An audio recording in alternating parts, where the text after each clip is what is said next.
Hello and welcome to the Accidental Film Club, where we sing the praises of films that deserve the love. My name is Paul, and with me is, well, my money goes in the bank, his goes on the street. It's Ed. Hello. Today is Saturday the 16th of May 2026, and I've just pulled off a big job, a safe-cracking job. But my fence, with my money, has taken a dive headfirst out of a 12-story window. In tracking down and getting my money, I crossed paths with Leo, a big cheese in this world. He likes my work. He has connections. He has jobs lined up. Says if I work with him, I'll be sorted. Big jobs, big scores. Now I'm self-employed, but you know, I've met a girl. We're trying to adopt. Maybe now is the time. One big score and I'm out. This guy Leo, I can trust him, right? And as for those cops who seem to know my every move and who want a piece, nah, everything's going to be all right. Today, we are looking at Michael Mann's Thief from 1981, his first proper film starring the great James Caan. Now, was this Caan's last great film?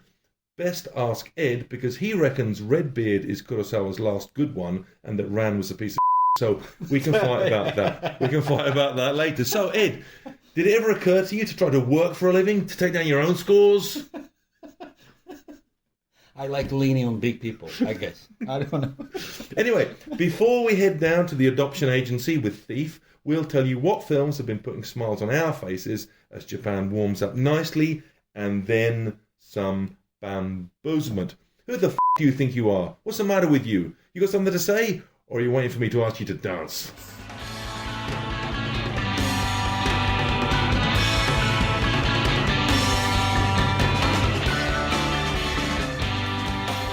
Okay, so another week when it has literally been too nice to watch films. For us to be... But you managed, right? It was hard. It was hard. It was hard to stay home. But yes, I did stay home, and I did watch a great movie, The Old Gun from 1975. That's not the Robert Redford one. No.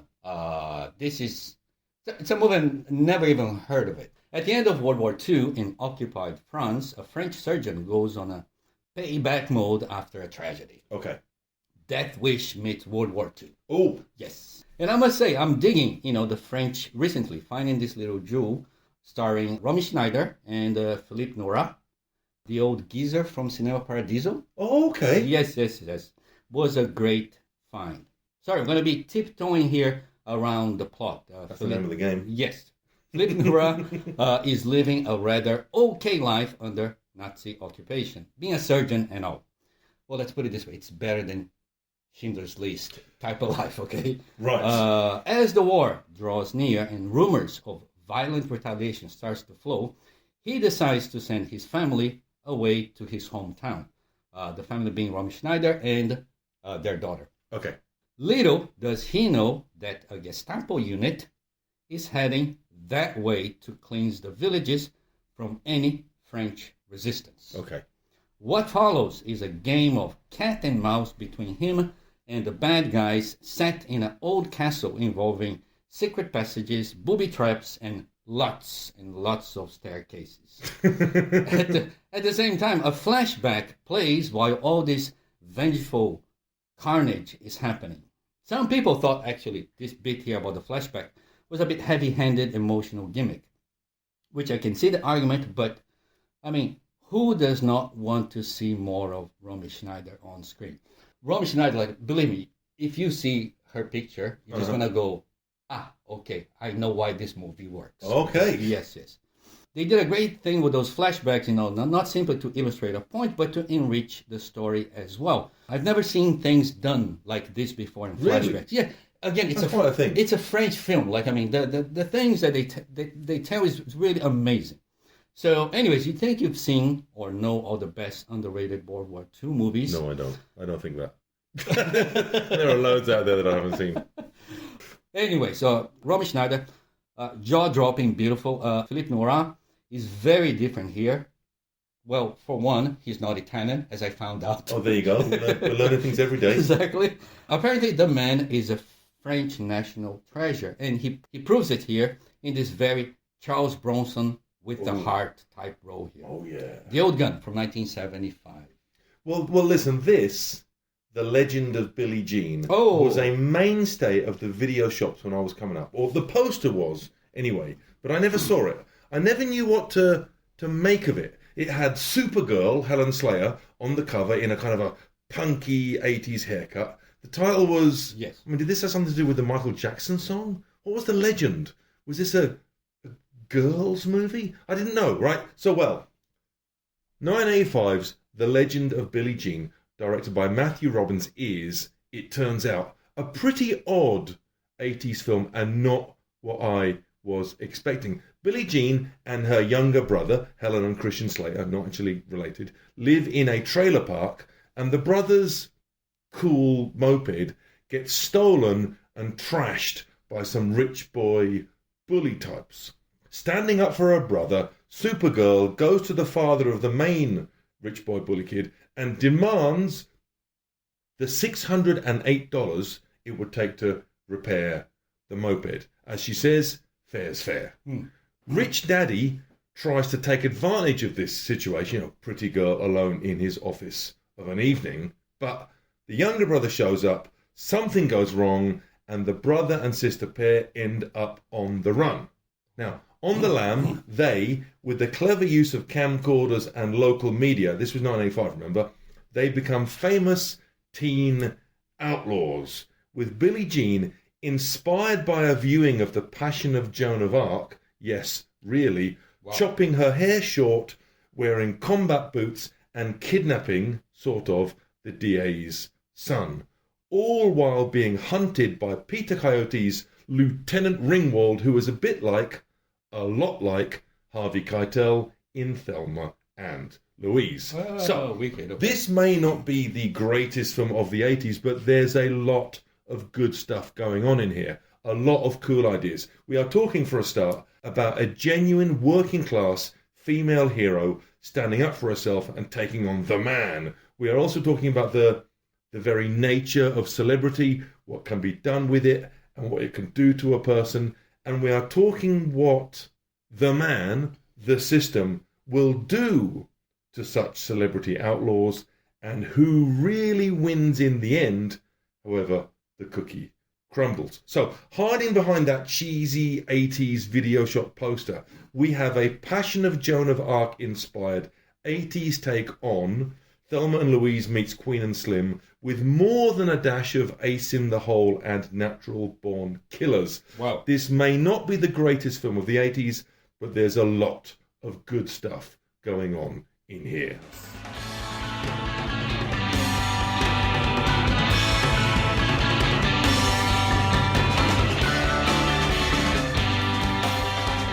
This Thief from 1981 was new to me. I don't quite dig Michael Mann like some people, Ed, do, but I do love Heat, and I do absolutely dig James Caan, and I wish I had seen Thief earlier, because not only is it very Michael Mann-ish in a good way, a very good way, featuring a lot of the DNA of Heat and a lot less of the tech hardware bore porn of Black Hat or Miami Vice and whatnot, it also features maybe the best and certainly the angriest, whilst hiding vulnerability, the angriest James Caan performance there ever was. This Thief is quite an experience. So, we open on a job in situ, pitch black, urban jungle, light reflecting off rainy streets. James Caan and his small crew doing their thing. Words are few and far between. Who needs exposition when you've got well-furrowed brows and huge, great, shiny, safe-cracking machines?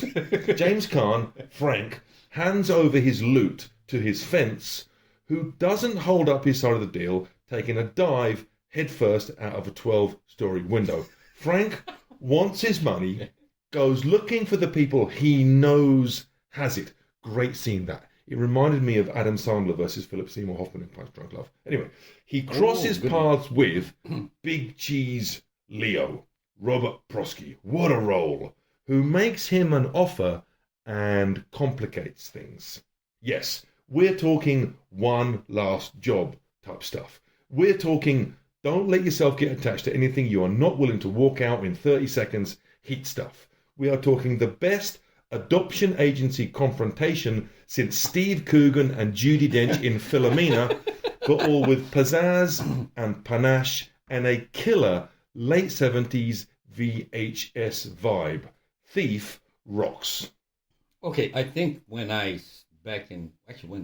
95 or 96, I think as soon as I watched Heat and it ended, I went back to the video store and and I started to look for Give me some more. more Michael Mann stuff. Okay, so then it was You think Black Hat wasn't enough? So Manhunter, The Keep, and it took me a while to get to Thief, but I finally watched it. This might be my third or fourth watch, to be honest.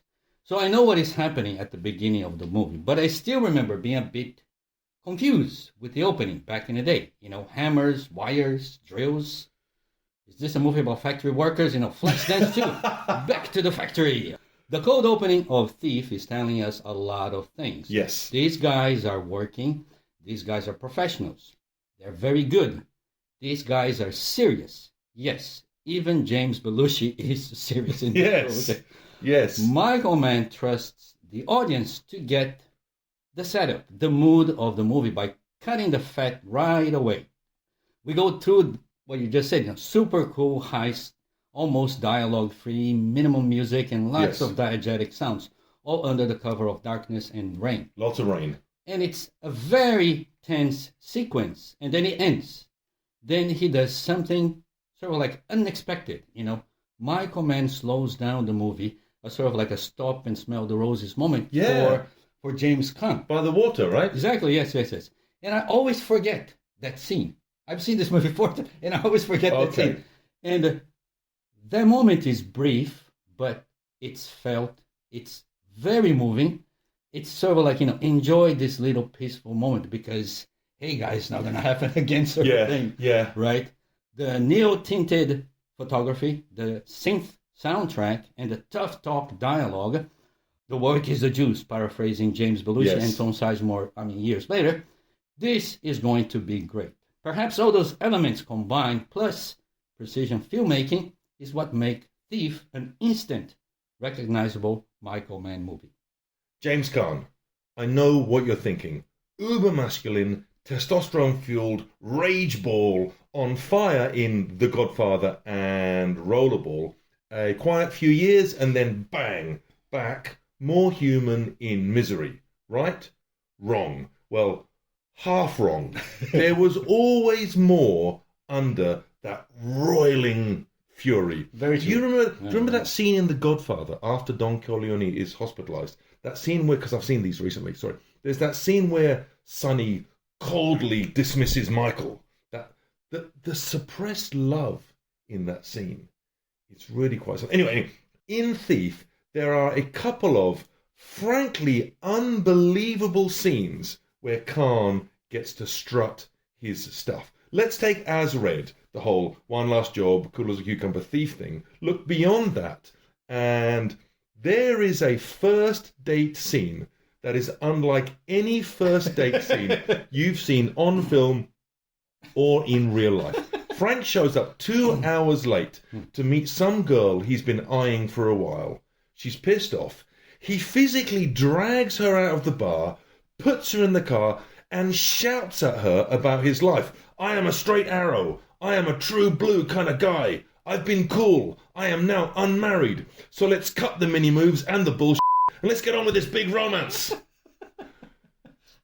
Is something that he actually says, shouts at her on a first date, and it works on her and on us. That's a masterclass in expressing what you are not actually saying. The best scene in this film, though, has nothing to do with safecracking, fences, or dodgy cops. The best scene by far is when a couple goes to adopt a child. Put simply, it doesn't go well.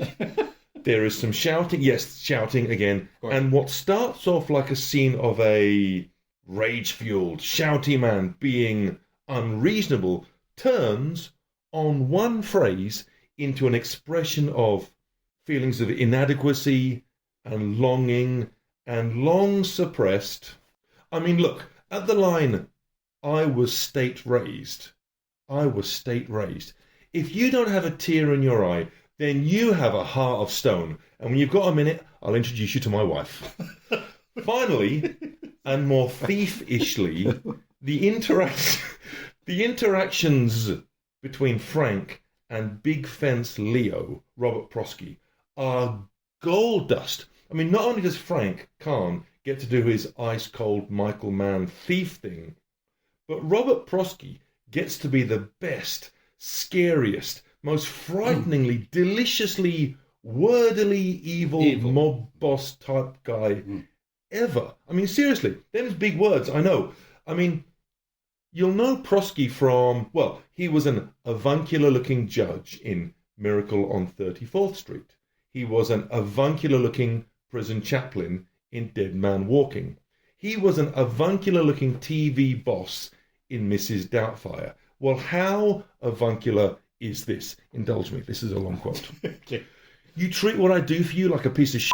You don't want to work for me? What's wrong with you? And you carry a piece in my house? You're scary because you don't give a But don't come onto me with your jailhouse because you are not that guy. Don't you get it, you You've got a home, car, businesses, family, and I own the paper on your whole life. I'll put your wife on the street to be by and Puerto Ricans.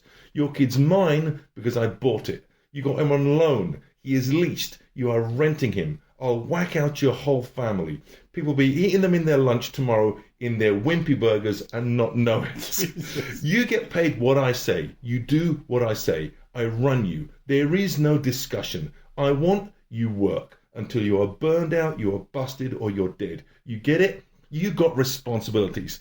Tighten up and do it. Clean this mess up. Get him out of here. Back to work, Frank. Jesus. So, listener, do you reckon that Frank and Leo end up best buddies at the end of this? Well, no spoilers here on the Accidental Film Club. First of all, there's a lot of, you're going to have to bleep a lot of stuff. Especially my laughter after that bad joke, okay, about... It's awful, isn't it? You can only laugh at how awful that is. Okay, yes, on the same boat here with a lot of things that you said about James Caan. He's a badass. And, yeah, man, Godfather, Rollerball, and Elf, right? Yeah. Elf is... Yeah. Of course. That's late career renaissance, right? He can bring the pain and the fury. You're not singing. And... You're not really singing. You're just moving your mouth. Oh, no. And then, you know, like you said, there's like a more vulnerable side to him. And it might be hard to spot because, anyways, this is a tough guy movie. It is. Baptized in prison and taking Holy Communion on the streets, sort of thing, you know? Don't know where that came out. Sorry. You must read between the lines and watch out for those, you know, very calm before the storm moments. But before any of that, let's go back to what you just said about that first date. It's all right. No one told me this was a romance film. That was the weirdest date romancing ever to put on screen, okay? I mean, him explain to Tuesday, well, why they should be together is not Richard Curtis, okay? It's not Notting Hill. It's not Is It Raining, okay? He doesn't start with Is It Raining. I'm just a guy standing in the rain.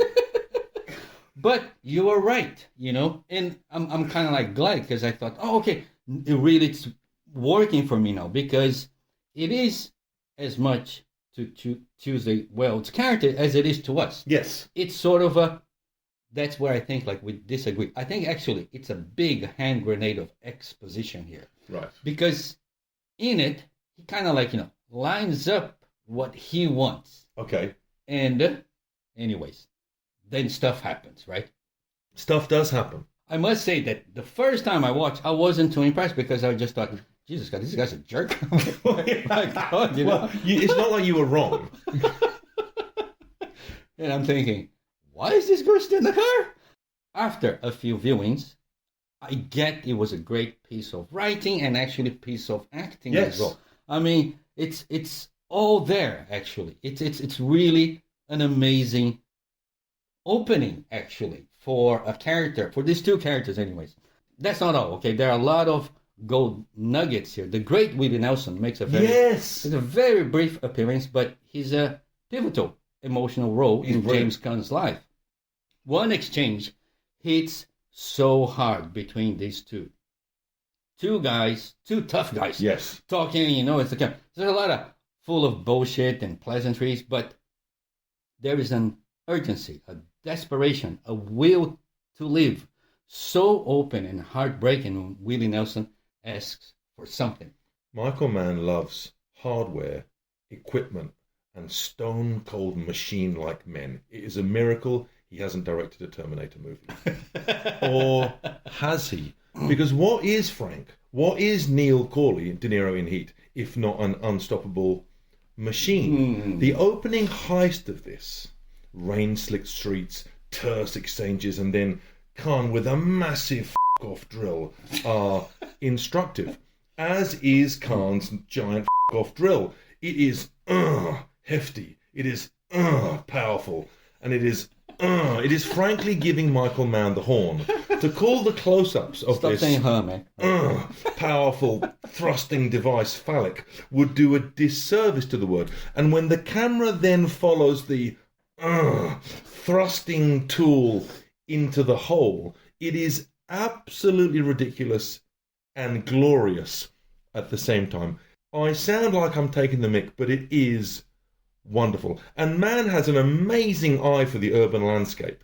After the first heist, Frank meets a contact by the river, as you say, on the docks or a harbour or something, and the shot as we go from the skyscrapers at dawn to the light reflecting off the water that takes up most of the screen is absolutely beautiful. But back to the machines and the hardware porn jibber jabber. There is a wire cutting scene with few words. There is a scene discussing the chemical makeup of safes and building walls. Zinc, copper, white plate, no other way.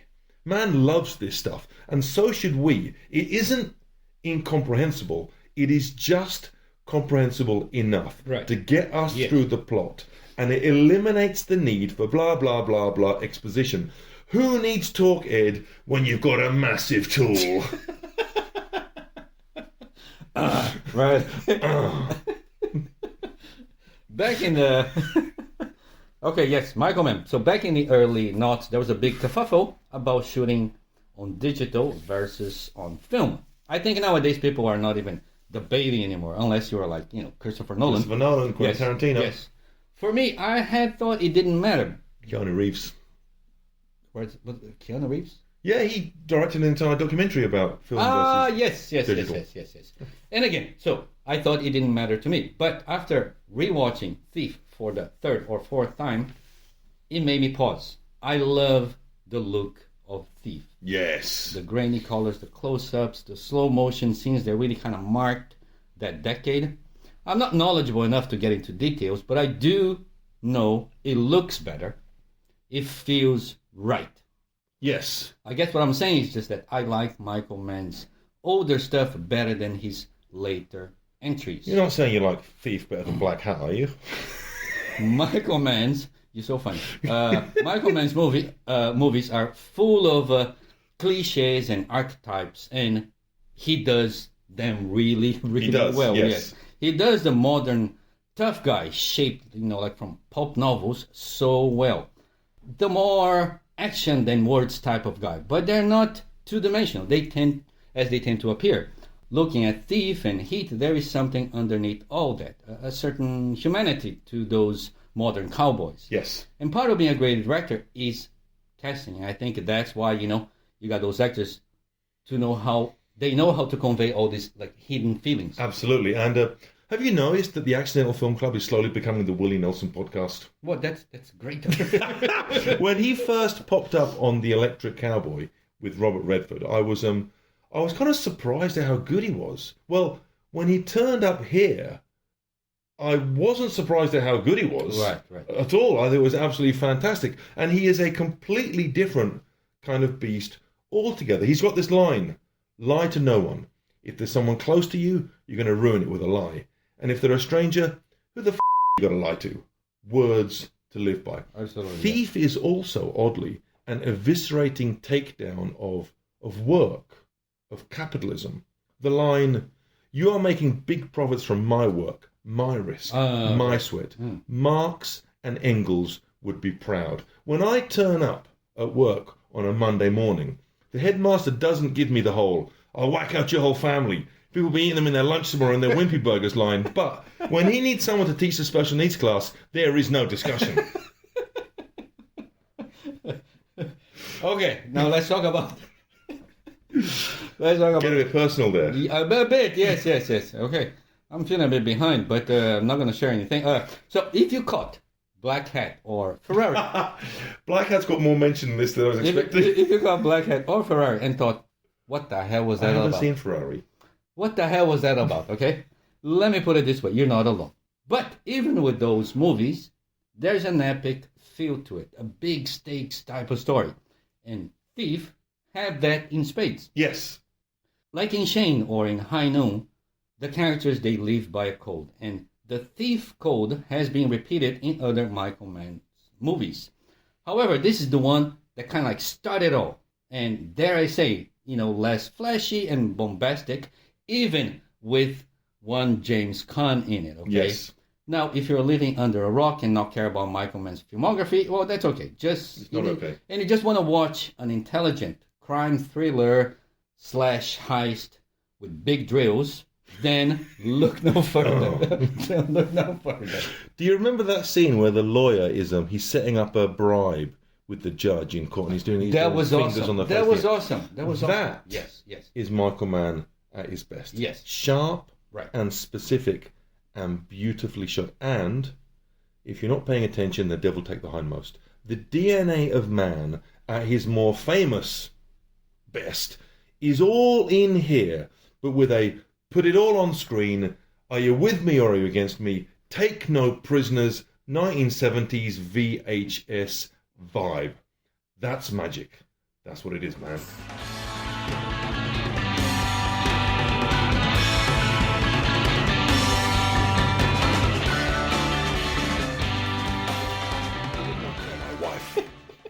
Did not kill my wife. We got some behind the scenes already. Hello! So, this game is a very simple bamboozlement. I like simple. Movie quotes. Okay. And all you have to do is tell me if they are thief quotes or not. Okay. And I think, you got the hang of it because, you quote a lot of the movies. I do like to jot down lines that work with me. Right. But so that doesn't mean I remember everything they said. So I think it's very simple, especially for an uneducated ex-con like yourself, okay? You get it right? Jailbird, right? Employed. We good, right? Okay. Okay, but I don't have to come here with this kind of abuse, I can get this at home. Like you told me, call HR, man. Yes. But let me warn you, there is some salty language on the way, okay? Yes. So I thought, okay, usually I kind of turn to you. Mm-hmm. But I realized that I read really badly the lines, okay? And I think that makes it more fun. Okay. So I read one and you read one. Okay. Okay, you can go first. It is handing out folded up pieces of paper at this stage. Yes. Okay. So you want me to read this out? So you read it and you just tell me. Is it thief or not? Is it thief or not? Okay, and that's it. Ain't a hard time been invented that I cannot handle. Now, I don't remember this line from the film. Right. But I am impressed with the cannot. Because I was listening to James Caan talking about Thief and the making of Thief and how the language is put together. Right. And he talks about how there are very, very few contractions. Like instead of saying can't and I'm, he says cannot and I am. Yes, apparently he went really kind of research, deep dive on what kind of... I am a straight arrow. Right. Yes. Anyway, ain't a hard time been invented that I cannot handle. I'm impressed with the cannot, which makes me think it is from Thief, but I don't remember this at all, so I'm saying not Thief. Correct. Okay, so let's put it in the not thief pile, okay? Okay, we have a not thief pile. Yes, okay, right. Not thief pile. Now, okay, all right. Okay. Are you ready? I'm ready for the line, if not your reading of it. It's going to be terrible, believe me. Okay. Look, I steal ice. No furs, no coin collections, no stock certificates, no cartage, no treasure bonds, no nothing, just diamonds and cash. Yes, that's absolutely from Thief.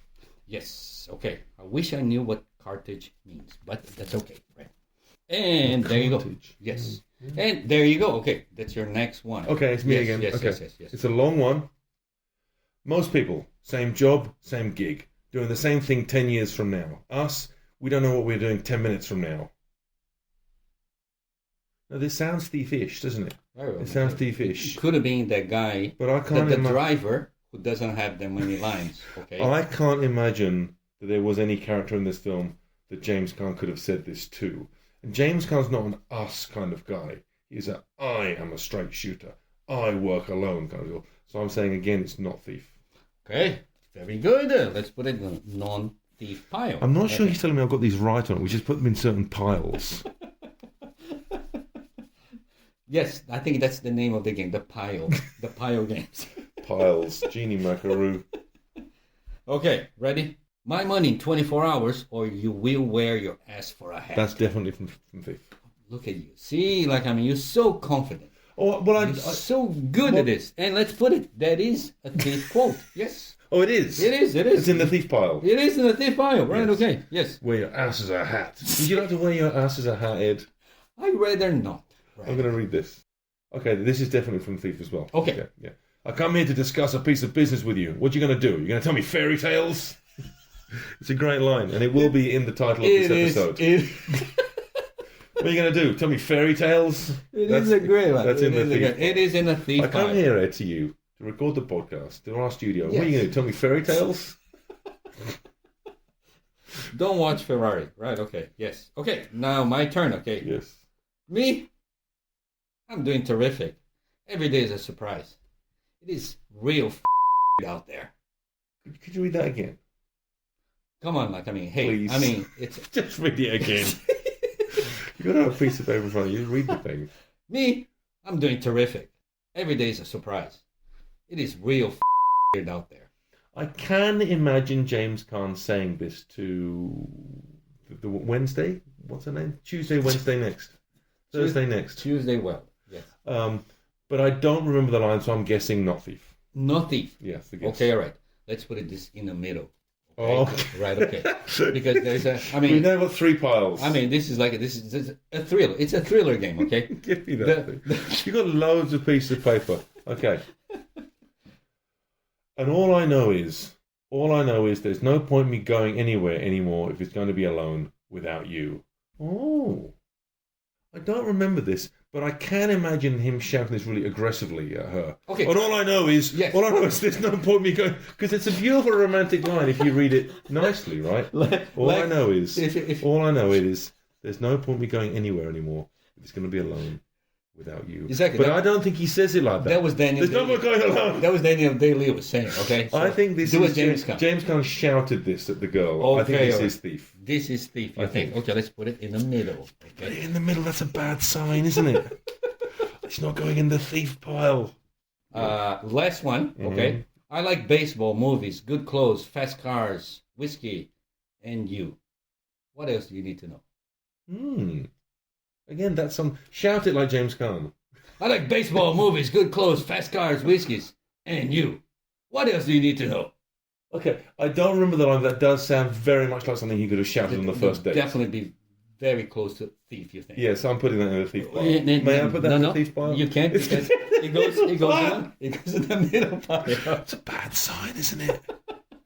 So, moment of truth. Right. So, we've got 3. We've got 3 in the thief pile, 3 in the middle, and 2 in the not thief pile. Not thief pile. So here, me, I am doing terrific. Every day is a surprise. It is a real out there.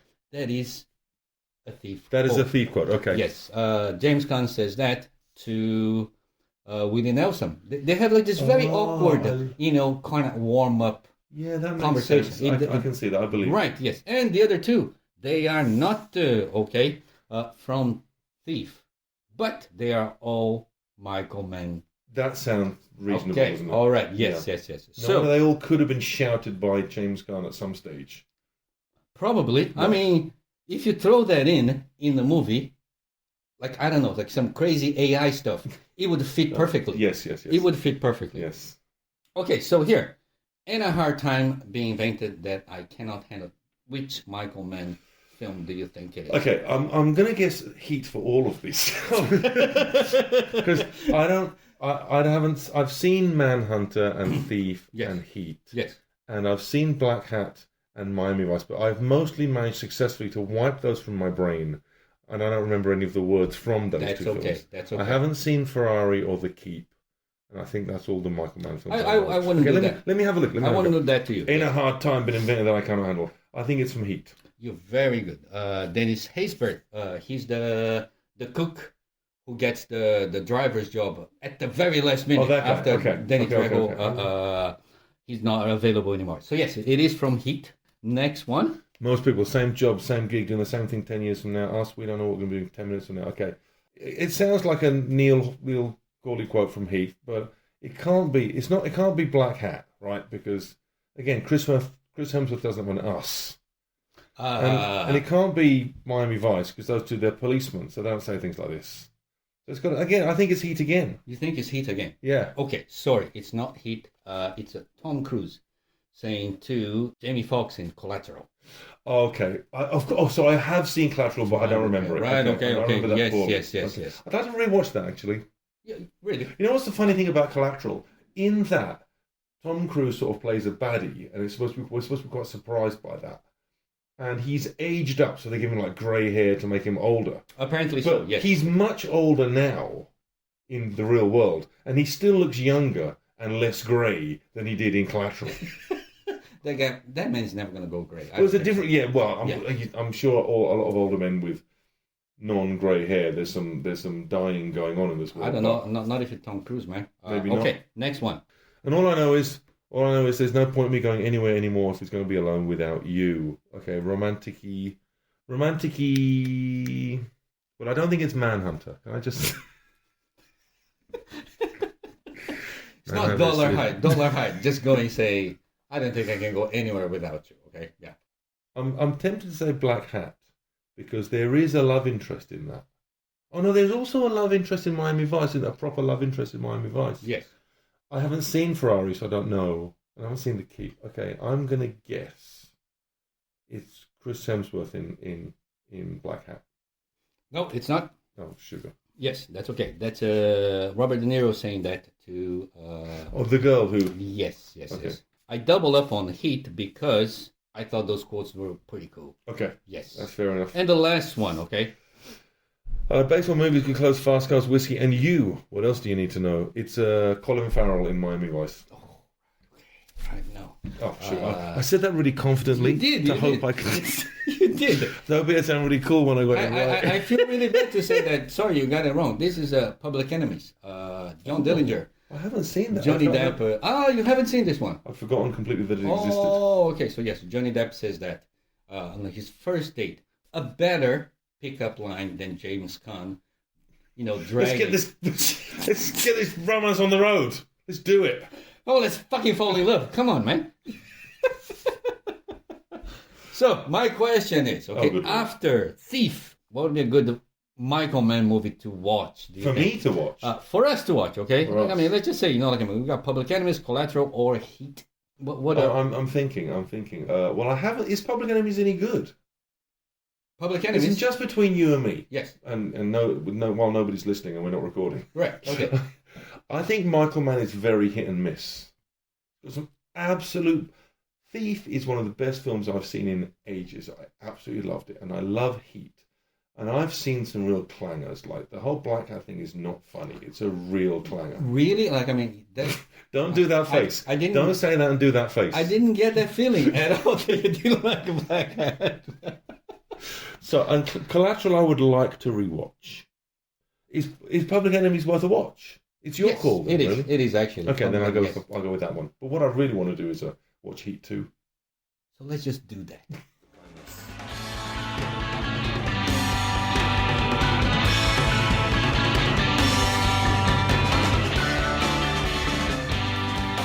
Thank you very much for listening. We are the Accidental Film Club podcast, only here to steal diamonds and cash. You gonna tell me fairy tales?